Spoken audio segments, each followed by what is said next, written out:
Assalamualaikum warahmatullahi wabarakatuh. Hai semuanya, pada video kali ini kita akan membahas materi mengenai peralatan kantor, mesin kantor, dan juga tata cara pemeliharaan mesin kantor. Untuk poin pertama, kita bahas terlebih dahulu mengenai peralatan kantor. Peralatan kantor merupakan alat atau barang yang digunakan untuk membantu pelaksanaan pekerjaan kantor guna menghasilkan suatu pekerjaan kantor sesuai dengan yang diharapkan. Adapun manfaat dari peralatan kantor tersendiri diantaranya sebagai berikut. Yang pertama, menunjang kegiatan pekerjaan kantor. Yang kedua, mempermudah pelaksanaan pekerjaan. Yang ketiga, mempercepat penyelesaian pekerjaan. Yang keempat, memperoleh hasil kerja yang lebih baik. Dan yang terakhir, sebagai aset dan perlengkapan kantor. Kemudian kita ke jenis-jenis peralatan kantor, dibagi menjadi dua bagian. Yang pertama, berdasarkan penggunaan. Dibagi juga menjadi dua bagian.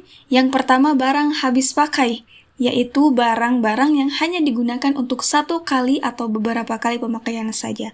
Contohnya seperti kertas, pensil, penghapus, pulpen, dan lain sebagainya. Kemudian yang kedua, barang tidak habis pakai, yaitu barang yang dapat digunakan berulang kali dan memiliki usia penggunaan yang lama atau tahan lama. Contohnya seperti gunting, stempel, filing kabinet, dan lain sebagainya. Kemudian jenis yang kedua yaitu berdasarkan bentuk. Dibagi juga menjadi tiga bagian. Yang pertama, peralatan kantor berbentuk lembaran, yaitu peralatan kantor berupa lembaran atau helaian. Contohnya seperti kertas HVS, kertas karbon, stop map, dan lain sebagainya. Yang kedua, peralatan kantor berbentuk non-lembaran, yaitu peralatan yang berbentuk selain lembaran atau helaian. Contohnya seperti stapler, pensil, pulpen, gunting, dan lain sebagainya. Dan yang ketiga, peralatan kantor berbentuk buku.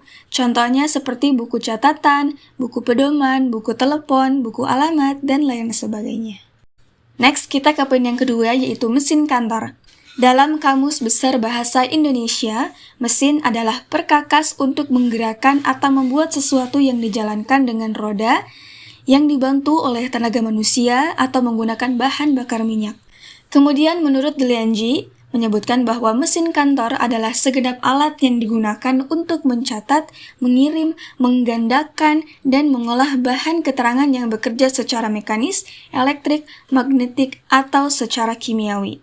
Selanjutnya, jenis-jenis mesin kantor yang terbagi menjadi tiga bagian. Yang pertama, berdasarkan tenaga penggerak. Dibagi juga menjadi dua bagian. Satu, mesin manual, yaitu mesin yang digerakkan oleh tenaga manusia. Yang kedua, mesin listrik atau elektrik, yaitu mesin yang digerakkan oleh tenaga listrik atau baterai. Kemudian yang kedua, berdasarkan cara kerja dan komponen. Dibagi juga menjadi dua bagian. Yang pertama, mesin mekanik, yaitu mesin yang digerakkan oleh tenaga manusia ataupun listrik. Yang kedua, mesin elektronik, yaitu mesin yang digerakkan oleh tenaga listrik atau baterai. Kemudian yang terakhir, berdasarkan fungsi dan pekerjaan kantor, dibagi menjadi 8 bagian. Di antaranya yang pertama, mesin untuk menghimpun barang, contohnya seperti mesin penjilid, pemotong kertas, mesin pelubang kertas, dan lain sebagainya. Yang kedua, mesin untuk mencatat bahan keterangan. Contohnya seperti mesin pencatat kehadiran, mesin penghitung, mesin pencatat uang kas, dan lain sebagainya. Yang ketiga, mesin untuk mengolah bahan keterangan. Contohnya seperti mesin hitung, komputer, mesin penghitung uang, dan lain sebagainya. Yang keempat, mesin untuk memperbanyak bahan keterangan. Contohnya seperti mesin fotokopi, scanner, printer, dan lain sebagainya. Yang kelima, mesin untuk mengirim bahan keterangan. Contohnya seperti telepon, intercom, faksimil, dan lain sebagainya. Yang keenam, mesin untuk menyimpan bahan keterangan. Contohnya seperti flash disk, hard disk, komputer, dan lain sebagainya. Yang ketujuh, mesin pengaman dan pengontrol. Contohnya seperti CCTV, pengaman data, alarm, dan lain sebagainya. Dan yang terakhir adalah mesin penyaman. Contohnya seperti kipas angin, AC, loudspeaker, dan lain sebagainya. Nah, adapun keuntungan menggunakan mesin kantor, diantaranya yaitu dapat menghemat tenaga kerja karena pekerjaan telah digantikan dengan mesin, dapat menghemat waktu, meningkatkan kualitas atau mutu pekerjaan, hasil pekerjaan akan lebih baik, mengurangi kelelahan pegawai, serta meningkatkan kuantitas hasil kerja. Sedangkan kerugian menggunakan mesin kantor, yang pertama, tingginya tingkat penyusutan beberapa jenis mesin, yang kedua, sulit mendapatkan operator mesin yang andal, yang ketiga, pengaruh terhadap sistem kerja perkantoran, yang keempat, beberapa mesin tidak memiliki fleksibilitas penggunaan, dan yang terakhir, terdapat beberapa mesin yang sulit dalam pemeliharaannya dan perawatannya. Next, kita ke poin yang ketiga, yaitu pemeliharaan mesin kantor. Pemeliharaan mesin kantor adalah kegiatan pemeliharaan yang dilakukan secara terus-menerus agar setiap mesin kantor tetap berada dalam keadaan baik dan siap pakai. Adapun macam-macam pemeliharaan mesin kantor tersendiri dibagi menjadi dua bagian.